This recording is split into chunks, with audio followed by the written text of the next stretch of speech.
Rana plaza দুর্ঘটনার এক যুগে কর্মপরিবেশ, কারখানা নিরাপত্তা এবং সবুজায়নের ক্ষেত্রে ব্যাপক পরিবর্তন এসেছে পোশাক খাতে। সীমাহীন সংখ্যা থাকলেও এই সময়ে রপ্তানি বেড়েছে ১.৫ গুণ, দখল বেড়েছে বিশ্ববাজারেও। কিন্তু প্রশ্ন রয়ে গেছে শ্রমিকদের ন্যায্য পাওনা আর শ্রম সুরক্ষা ঘিরে। বিশেষজ্ঞরা মনে করেন এই খাতের অগ্রগতি ধরে রাখতে সব পক্ষের সমন্বিত প্রচেষ্টা প্রয়োজন। রাকিব হোসেনের রিপোর্ট। বিশ্ব বিবেককে নাড়িয়ে দেয়া এই দুর্ঘটনা আজও যেন জীবন্ত এক অভিজ্ঞতা দেশের পোশাক খাতের জন্য। প্রায় ১,১২০০ শ্রমিকের প্রাণহানি আর কর্মক্ষমতা হারানো অসংখ্য মানুষের আর্তনাদে ভারী বিলিয়ন ডলারের এই শিল্প।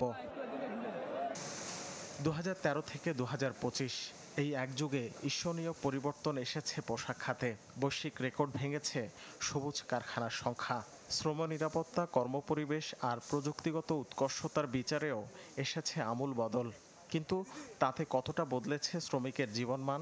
শ্রম সংস্কার কমিশনের প্রধান জানান, রানা প্লাজা দুর্ঘটনা পুঁজি করে যতটা বৈশ্বিক ক্রেতাদের কাছ থেকে সুবিধা নিতে পেরেছে বাংলাদেশ, ঠিক সমান্তরালে ততটা জোটেনি শ্রমিকের ভাগ্যে। শুধুমাত্র কিন্তু অবকাঠামোগত দুর্বলতার জন্যই রানা প্লাজা ধস হয়নি। রানা প্লাজায় যে এত শ্রমিক হতাহত হলো, এর একটা বড় কারণ ছিল তারা ঢুকতে বাধ্য হয়েছিল। যে এখনও শ্রমিকদের বকেয়া মজুরির জন্য রাস্তায় নামতে বাধ্য হয়। হ্যাঁ, তারা বকেয়া মজুরিটাও, এবং সেখানে আবার পুলিশি ব্যবস্থা হয়, গুলি হয়, সব কিছু হয়। এই দুর্ঘটনার পর সীমাহীন শঙ্কা তৈরি হয়েছিল প্রধান এই রপ্তানি খাত ঘিরে। এমনকি শ্রীলঙ্কার অভিজ্ঞতা টেনে বাংলাদেশ থেকে ব্যবসা চলে যাওয়ার কথাও বলছিলেন অনেকে। কিন্তু সেসব শঙ্কা উড়িয়ে এই সময়ে ২৪ বিলিয়ন ডলারের পোশাক রপ্তানি উঠে গেছে ৩৬ বিলিয়নে। শুধু তাই নয়, দখল বেড়েছে বৈশ্বিক বাজারেও। সংশ্লিষ্টরা মনে করেন এই অগ্রগতি ধরে রাখতে হবে শ্রমিকদের ন্যায্য পাওনা নিশ্চিত করে। উই ফিল সরি যে এতগুলো প্রাণ ঝরে গেছে অলমোস্ট বিনা কারণেই। তো তারপরেও আজকের যে অবস্থান, সেই অবস্থানে গার্মেন্টসের যে লক্ষ লক্ষ শ্রমিক কাজ করছেন, তারা নিঃসন্দেহে এখন বাংলাদেশের অন্য অনেক ইন্ডাস্ট্রির তুলনায় অনেক বেশি সেফ, এবং আমরা মনে করি সারা বিশ্বের ভিতরে বাংলাদেশের garments sector in compare to others is much safer.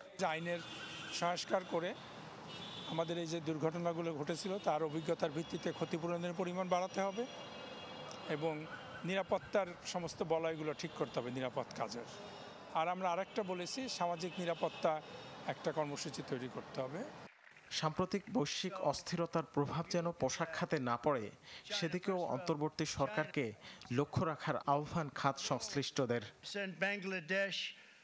is 74%. So you see what's going on. Rakib Hossain, channel 24, Dhaka.